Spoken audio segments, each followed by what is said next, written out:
Hey Phantom Central, how's it going? Today I want to talk about the history of Black Adam's development as a movie. This film has been a long time coming for us DC fans, but it has also been a long time coming for Dwayne Johnson. He has been attached to this role for about 15 years. I have always admired his passion, commitment, and perseverance to seeing this movie come to fruition, and I am so happy that it's finally here. I have not seen the movie yet. I will be watching it this Thursday. My review for the film will be up once I've seen it. I'm looking forward to it. If you saw my review for Shazam, you know how much I love that movie, the character, and his mythology. Black Adam is a crucial part to the Shazam mythology, so I'm looking forward to seeing how this movie introduces us to him. I also have been very excited for the film because I thought that the Shazam movie did a great job in laying the foundation for his mythology to be expanded as more movies came around. Even though we only got a small tease of Black Adam in Shazam 1, that was still enough to get me excited to see this Black Adam film.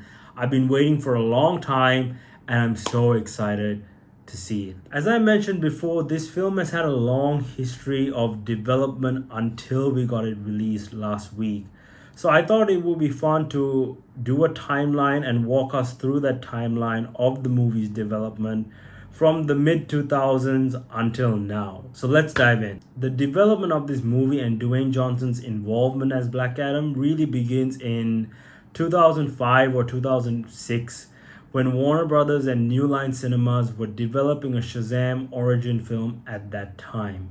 Peter Segal was attached to direct that movie. He and Dwayne Johnson made a film called Get Smart that was released in 2008. In fact, it was Peter Segal who convinced Dwayne Johnson to play Black Adam. In an interview that he did with Collider in December 2018, Segal went into the details of meeting with Dwayne Johnson and talking to him about playing Black Adam. And here's a clip from that interview. Yeah, 2008, I talked Dwayne into playing Black Adam. Oh, And I think Dwayne is still attached to play Black Adam. They're gonna, spin and you were it off. responsible for that. Yeah. Oh, wow. I mean, I went to dinner with him. Remember the restaurant? Yeah, and yeah. I said, dude, he wasn't as familiar with that comic, but He was skeptical of playing Black Adam. no, he wanted to because at that point, Black Adam, there were characteristics of that character that really appealed to him. He wasn't sure if he wanted to play Captain Marvel. Now people think of Captain Marvel as the but it's female, Shazam. but Right. but he thought, well, which one should I play? I said, dude, I think you should play Black Adam. There you have it. Peter Segal met with Dwayne Johnson back in 2007 and talked him into playing Black Adam. It was in November 2007 that we got the first official announcement of Dwayne Johnson as Black Adam. This version of the Shazam film was in development until 2010. It fell apart because in 2008, Warner Brothers had a mega hit in The Dark Knight, but also a colossal failure in Speed Racer that came out the same year. I love the Speed Racer movie, but despite my opinion, it is or was a colossal failure for Warner Brothers, both critically and financially. Some Warner Brothers executives at the time thought that the reason Dark Knight succeeded was because it was dark and gritty, and the reason that Speed Racer failed was because it was lighthearted and family friendly.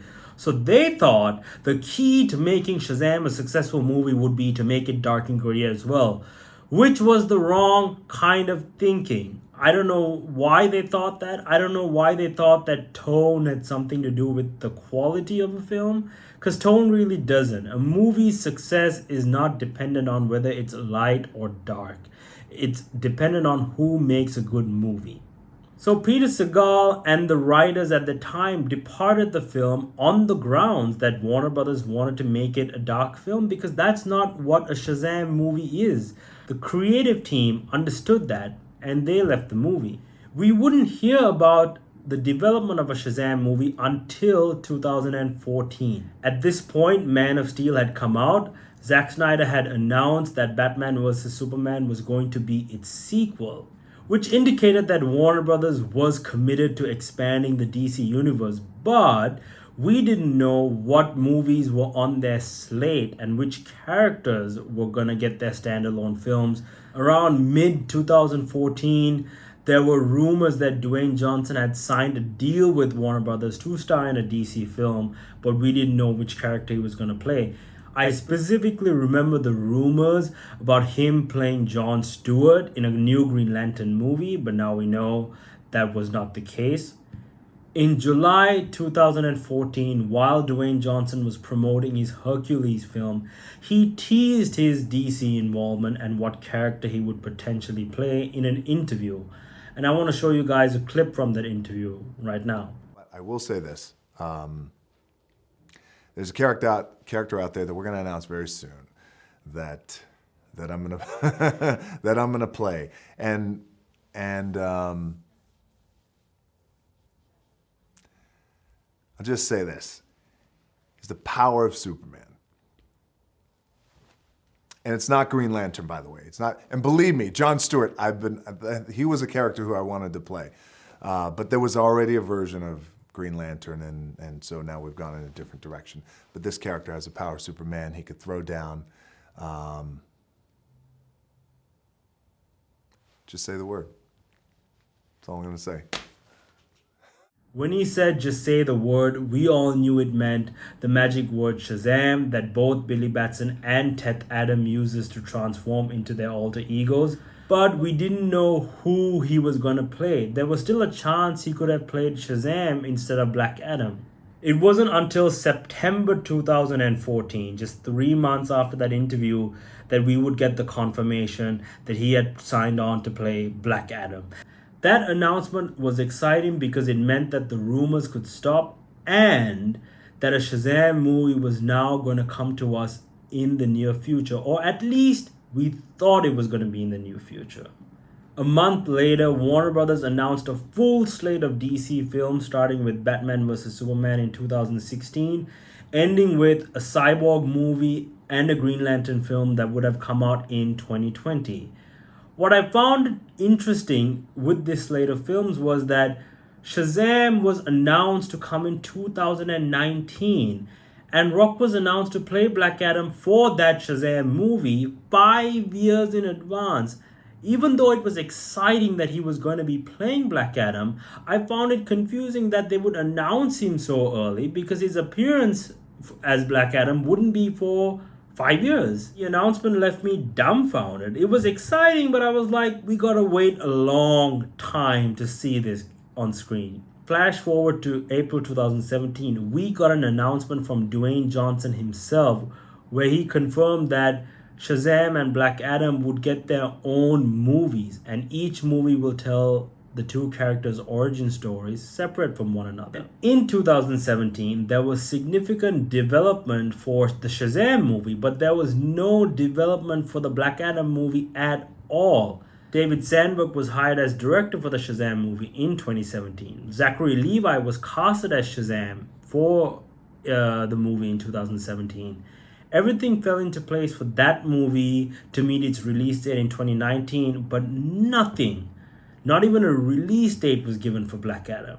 So it was kind of confusing as to what was really going on with that movie and this character at the time. When we got to 2019, Shazam was a big hit for Warner Brothers and DC. Even though it didn't make that much money, it was well received by the audiences. Critics and fans embraced that film wholeheartedly. The positive momentum from that movie was all the leverage Dwayne Johnson and his production company needed to make Black Adam a priority for Warner Brothers. In June 2019, Jaume Collet-Serra was hired as the director of the Black Adam film, having worked with Dwayne Johnson on Jungle Cruise. The film was given a December 22nd, 2021 release date, and it looked like the film was going to go into production sometime that year or in 2020.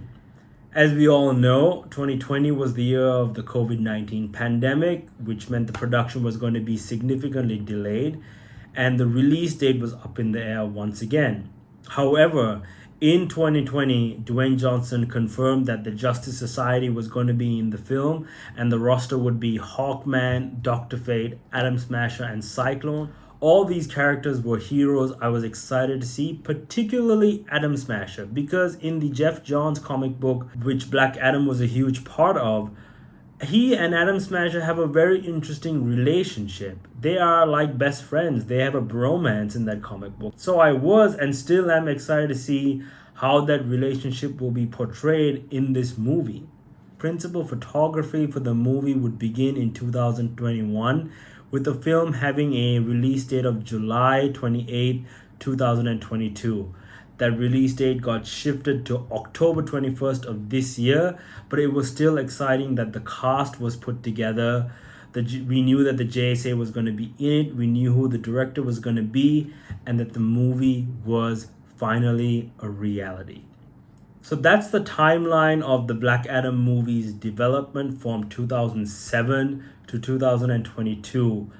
I said it before, I will say it again. I love the Shazam movie. I am very excited to see Black Adam this week. I'm so excited to do my review as well. Until I see you again, Phantom Central, goodbye.